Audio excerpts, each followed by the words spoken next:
Let's talk about Crime and Punishment by Fyodor Dostoevsky. This is such a well-beloved book within the classic genre, and I was so excited to finally get started. Don't worry about spoilers, I'm going to keep this video spoiler-free as always. First of all, what is this book about?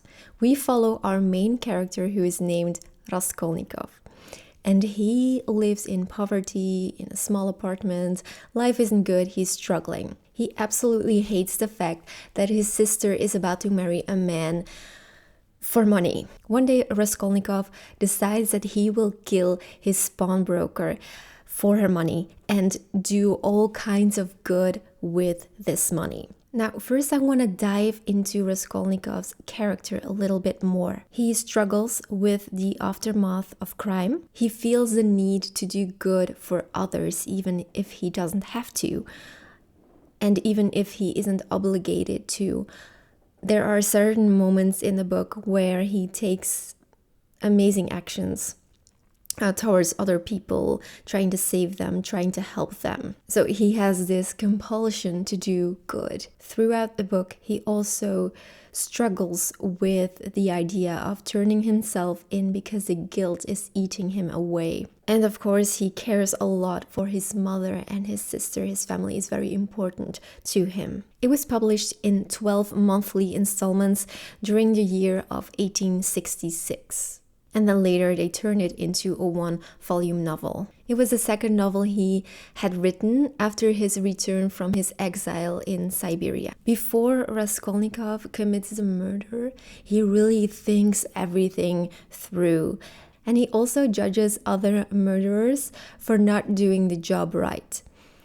And he thinks he can do it better with the right planning, and he believes that he can plan the perfect murder. But of course, that idea soon backfires and he starts suffering, and this is actually a novel about suffering. He eventually alienates himself, the guilt is consuming him, and he feels trapped. And this reminds me, the novel feels very claustrophobic. One thing that really stood out to me was that there was a conversation, and he said that some people escape judgment and they are above the law, and he made the example of Napoleon and how many people he killed, and he was basically received as a hero. And he points out that so many blood has been spilled for the benefit of mankind and how these people have been celebrated for it. He convinces himself with this argument that his murder would be a good thing and that he did the right thing for mankind.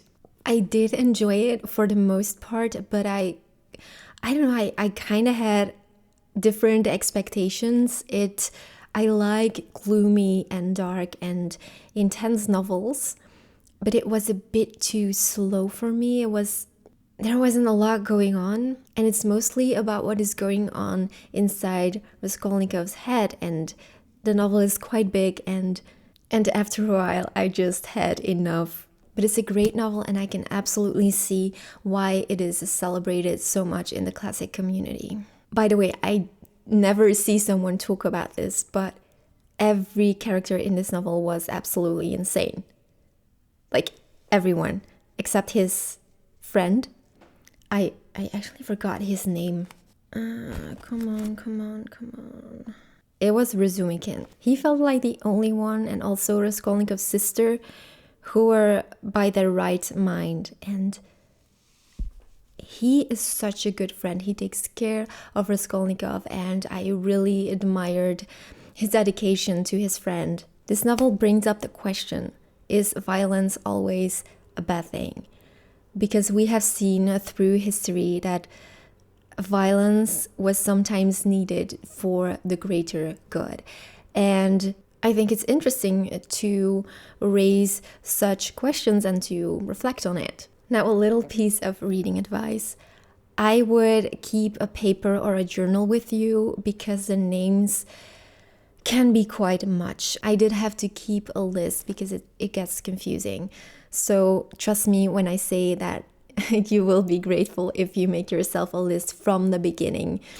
Because in the beginning, everything seemed like it's easy to follow. But after a while, new characters keep being introduced and the names are very alike. And Also, this is something that I see often in Russian literature, is that characters have 3 different names. So keep a list of the characters and write down their second names too.